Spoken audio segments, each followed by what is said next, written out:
much, ladies and gentlemen, boys and girls. This has been the strangest past month. I hope everyone had a very good November.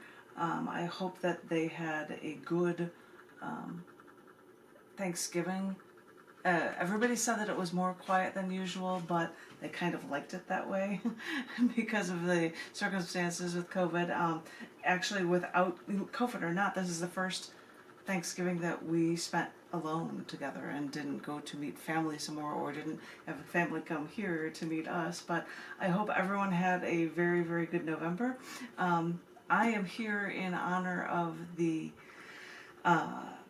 cafe gallery book reading that I used to do at the beginning of open mics, where I would have to start at 7 o'clock, and even if there was nobody there yet at the cafe gallery at Gallery Cabaret in Chicago, I would have to start it up. Now, I would also read sometimes on at the cafe at the first location when I was running the open mic, and I would read poems from sort of recently released books in the beginning of the open mic before people would be reading. And so in honor of that, I am doing that now for you guys on a weekly basis. I might do it on a Tuesday or a Wednesday because it ran on both of those days during my reign as open mic host there. So I was going to read a couple of poems, November and December, I think, from the recently released Scars Publications book that is titled Every Event of the Year, Volume 2, July through December. And I've got fun glasses on, and I'm looking at you without using those glasses because I think of other open mic hosts here who would always have glasses on. Never mind, you guys don't need to know that. So I thought I would share with you some poems from November and from December that I've never read from in this book for you. And this first one I was going to read was for, what day was it for? I've got a listing here.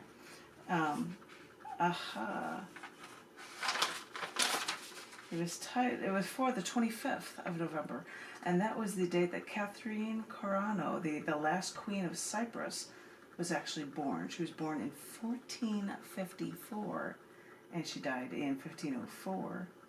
And I decided to write this poem in honor of that, and it is a poem in here that is called Queen's Rule. Oh, by the way, I have to say to people who are live, who are watching me live on Facebook, I have to give them a wave. Mwah. Yay, thanks for keeping poetry alive, you guys. This first poem is for Catherine Cornaro, the last Queen of Cyprus. It was her birthday in 1454, and as I said, this was for November 25th, and this poem is called Queen's Rule.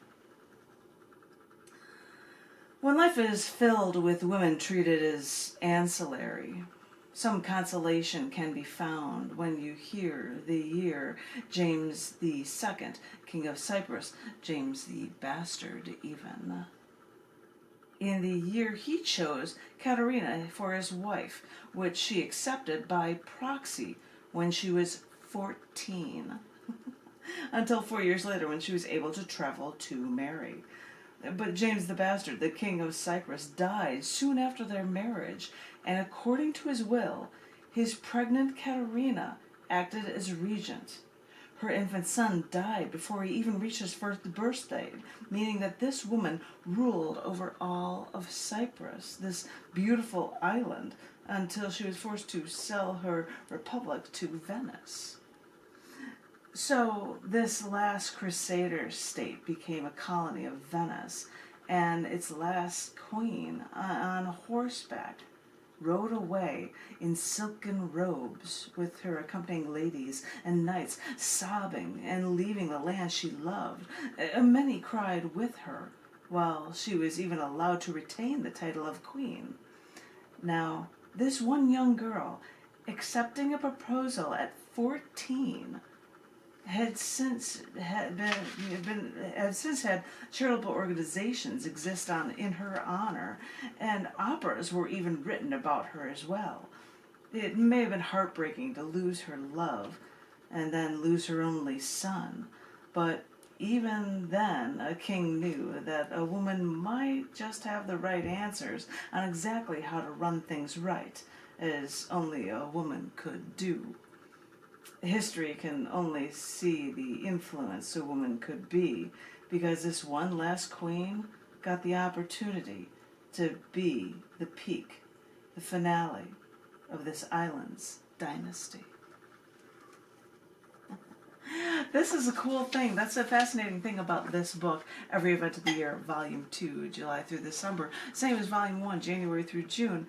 You can turn from one page to the next and learn about things from history that you would have absolutely no idea about.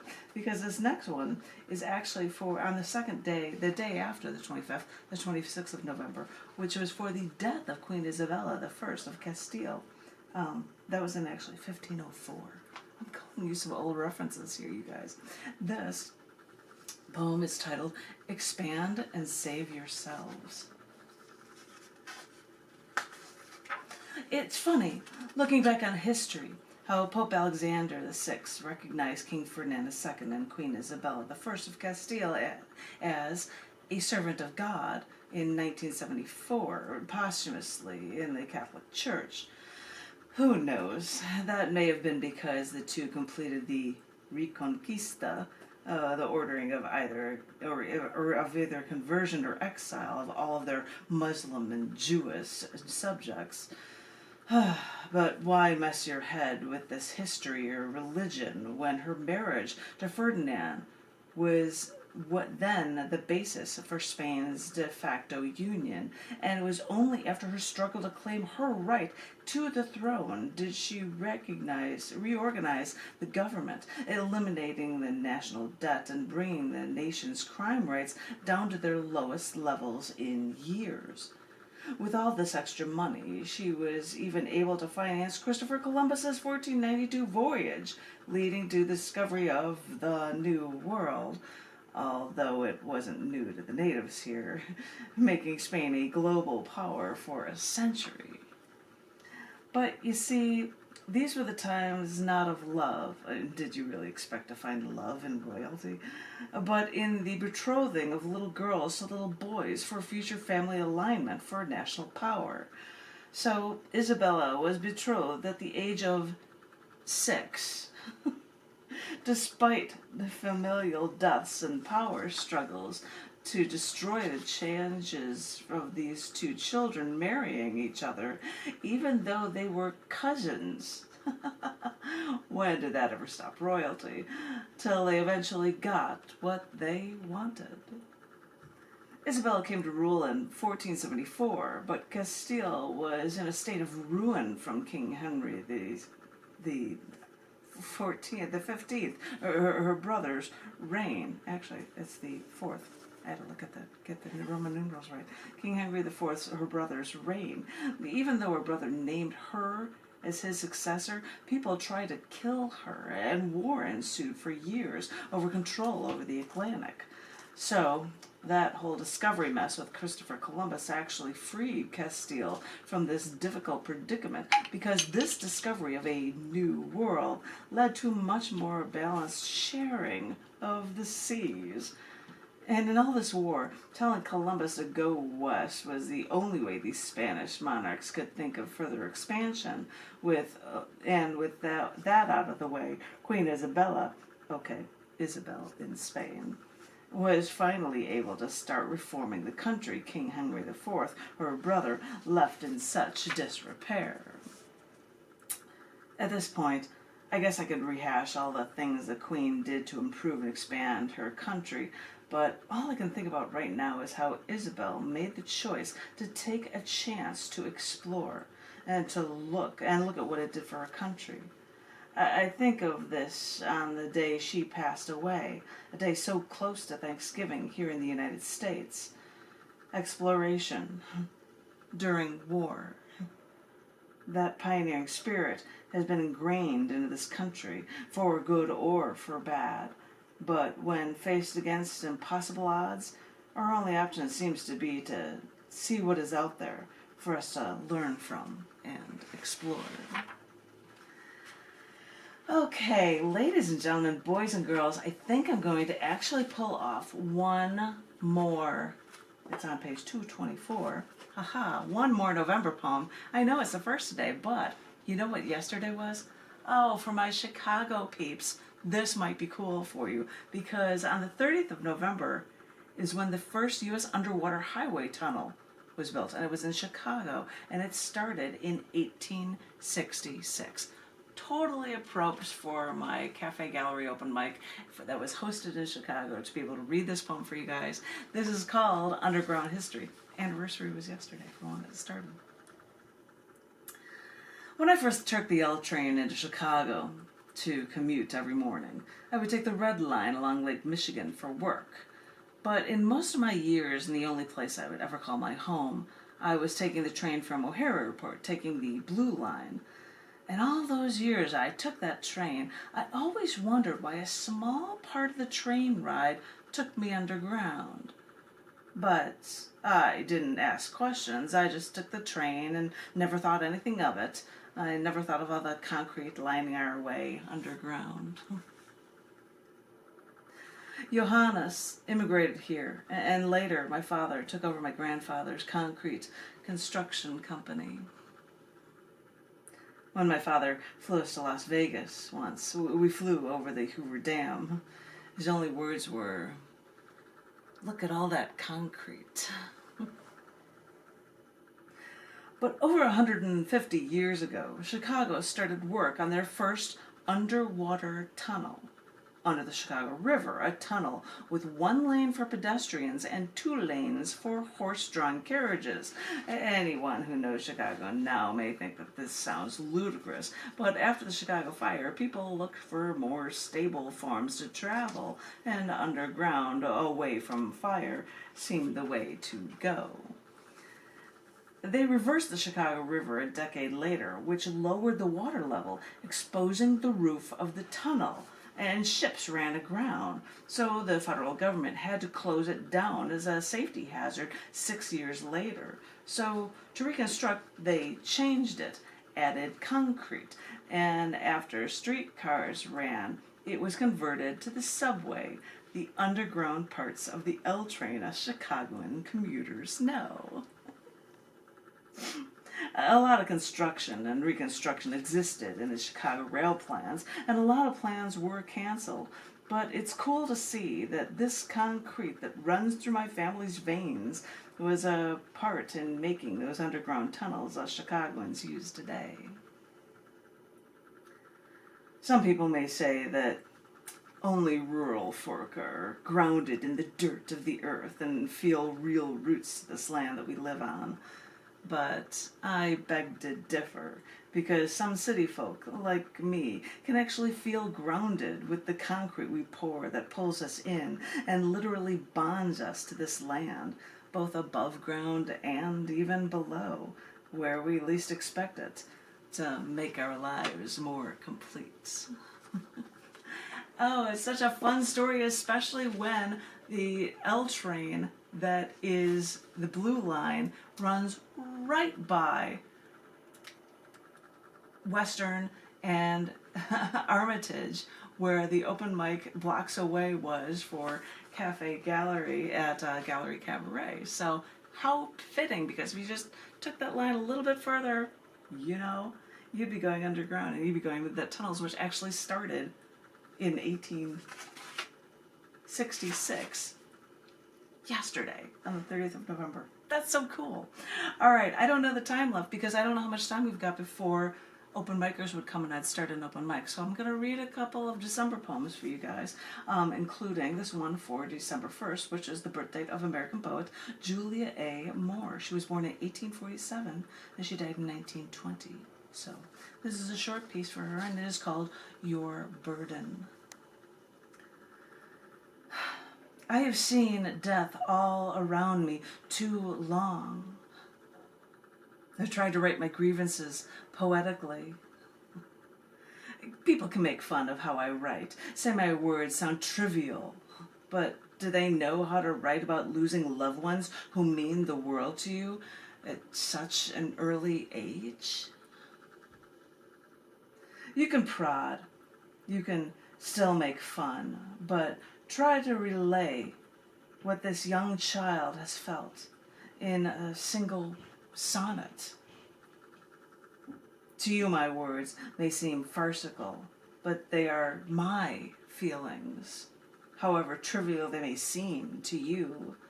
But this is what you get for not allowing yourself to live in those brief, young years you once lived.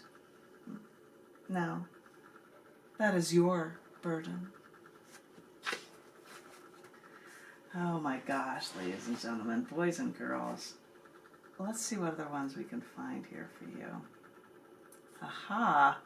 I think I've got something that relates to Illinois as well, because another thing that happened on the 1st, oh, actually on the 2nd. This is for tomorrow. The anniversary is for tomorrow, when the first artificial, self-sustaining nuclear chain reaction occurred in 1943. And you're wondering how this is relating to you in Chicago and Illinois? Well, let's see if I can bring it around for you guys. This is called Under Our Own Feet. They decided to bring this Manhattan project to Chicago for the real work in metallurgical lab made it at the University of Chicago under the West viewing stands of Stagg Field. An experiments led by Enrico Fermi, calling this work a crude pile of black bricks and wooden timbers. But as we all know, so much energy can come from so little matter. So they used this sunken pit that used to be a rackets court, but now used for smashing more than just tennis balls to reach nuclear criticality in their chain reaction, in such a popularized area safely, for they were scientists taking every step they could to be sure nothing could go wrong. So they even actually toasted from paper cups with their shared bottle of Chianti after a job well done. I've walked through those forest preserves, even touched the marker that commemorated the world's first nuclear reactor. My colleague would ride his bike along those trails until one week it was chained off for wildlife study. Though he knew it was really for radiation cleanup.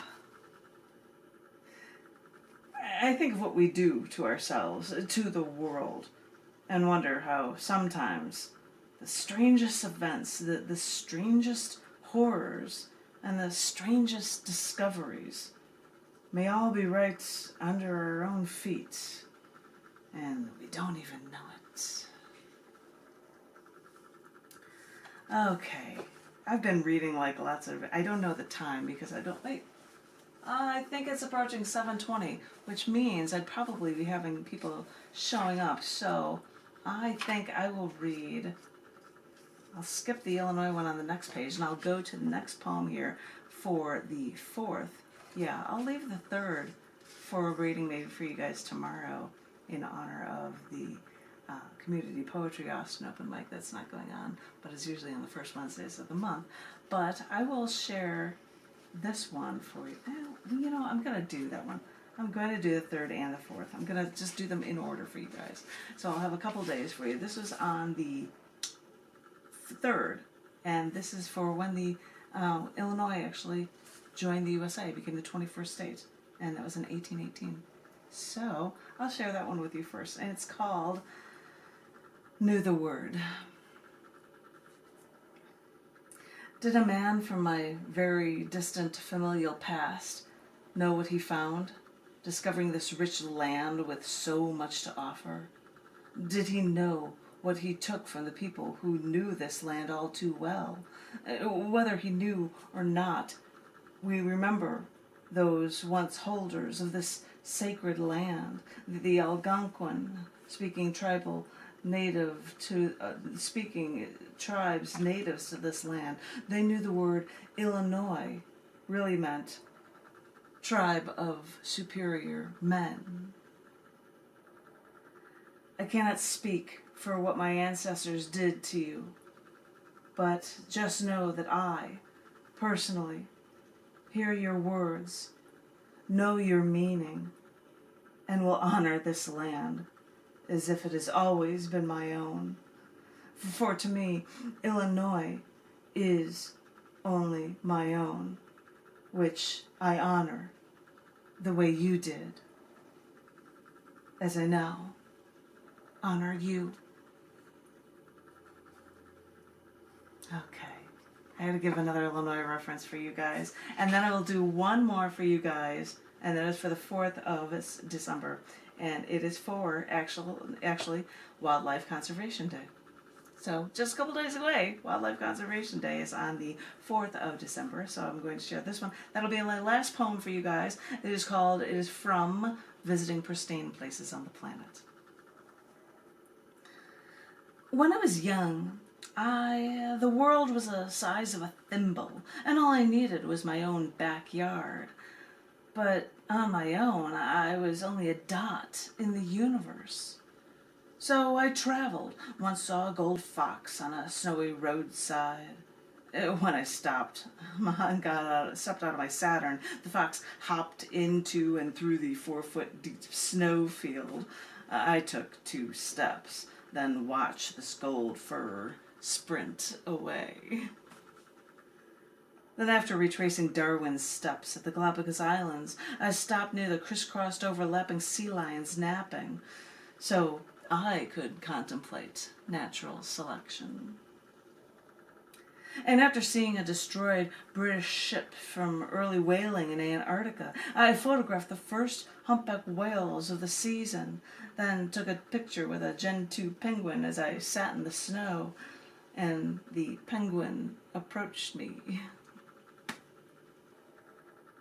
When a man in the 3rd poorest country in the world was asked why the poor locals seemed so happy, he explained, "We may not have it all, but we can choose to be happy." And so we do. And with these words, I proudly choose life. I choose life for the orcas and the humpback whales and the chinstrap and gentoo penguins, cormorants, gulls, and terns. I choose life for the giant petrels, the storm petrels, finches, Nazca birds, even sea lions and marine iguanas. I choose life for the Wyoming bison who passed me on the street. I choose life for the deer who approached us as we slept in the grass under stars. I choose life for all the mass-farmed animals mankind slaughters because they choose to consume death and not life. I choose life because without humankind civilizations, that's when wildlife thrived. Ladies and gentlemen, boys and girls, I think that's a good ending for this reading of poetry from the Scars Publications Janet Kuypers Events Poetry Book called Every Event of the Year, Volume 2, July through December.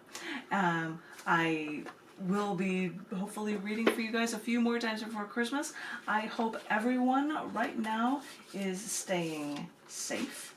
I hope that everyone is staying artistically and poetically inclined, and I hope that every single one of you out there, if you are feeling lonely in these times because we can't get out and we can't see the people we care about, can't even see a family member right now who's got COVID, and we can't see them in a hospital. It breaks our heart. It breaks all families' hearts that we can't see her. So I just hope that everyone out there, no matter how alone you feel right now, know that you are loved, and that we can get through this. And let's just keep looking forward to the time when things will improve, and know that we're all here for each other. And I want to thank each and every one of you, and stay safe, and I will talk to you very soon. Thank you, thank you, thank you.